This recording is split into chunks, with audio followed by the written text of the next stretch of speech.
some people cry only when no one can see them.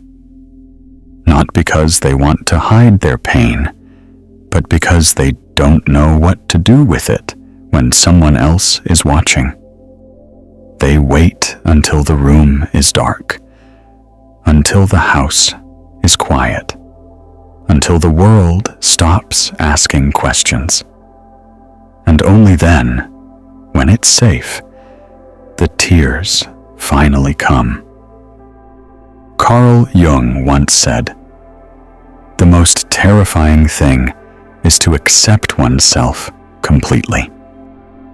For people who cry alone, this is exactly what those tears are, a private moment of acceptance. They can finally stop pretending to be fine. They can finally be real without being judged. When you cry in front of others, it feels exposed. But when you cry alone, it feels like your soul exhaling. It's the body's way of saying, "You've been strong for too long." Jung believed that what we hide the most always carries the most power. And crying is one of the most honest things we do as humans. It's not drama. It's release. It's the soul clearing itself. So why do some people hide it? Because somewhere along the way, they were taught that tears make them weak. Maybe they grew up in homes where sadness was ignored. Maybe every time they cried, someone told them to stop. Or maybe they learned that the only way to be loved was to be strong. So they became strong, painfully strong. They learned to smile with swollen eyes, to laugh while something inside them was breaking, to stay silent so no one would worry. They don't cry to feel better. They cry to survive their own silence. For them, tears are not performance. They're prayer. It's the only time they tell the truth to themselves.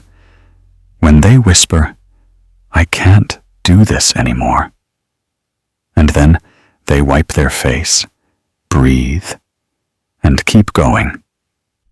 Jung called this shadow release, when the unconscious emotions finally find a way to escape the walls we built around them. And the moment after, that strange calm that follows the tears, that's not emptiness. That's healing. Because crying alone isn't loneliness. It's honesty. It's when the heart finally admits what the mind keeps hiding. They might not talk about it, but they feel deeply. They cry quietly because they don't want to explain it. And even if they tried, words wouldn't make sense of it anyway. But here's the truth Jung knew. What we don't release, we repeat. If you don't let yourself feel the pain, it starts finding new ways to show up. In anger, in tiredness, in the way you stop trusting joy. So those silent tears, they're not weakness. They're wisdom. They're the moment your soul chooses peace over pretending. And you'll notice something about people who cry alone. They're usually the ones who comfort others the most. They understand pain without needing to hear the story, because they've been there, because they know what it's like to hold sadness until it shakes in your hands. They might not tell you, but they've spent many nights trying to find strength again in the dark. And somehow, they always do. That's what makes them gentle. That's what makes them kind. They've seen how fragile people can be, and they promised themselves never to make someone else hide their tears. That's how Jung described awakening, when pain becomes compassion, when tears become understanding, when the same emotions that once broke you start teaching you how to love. So the next time you cry alone, remember this. You're not weak. You're not broken. You're becoming honest. You're meeting the part of you that's been waiting to be felt. Because the soul doesn't always speak in words. Sometimes it just cries.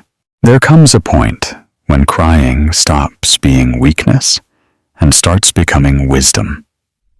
People who cry alone learn this truth early. That emotions are not something to be ashamed of, but something to be carried carefully. They cry, wipe their eyes, and continue with their day as if nothing happened.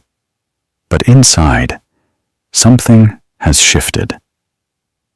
Carl Jung said, "One does not become enlightened by imagining figures of light, but by making the darkness conscious."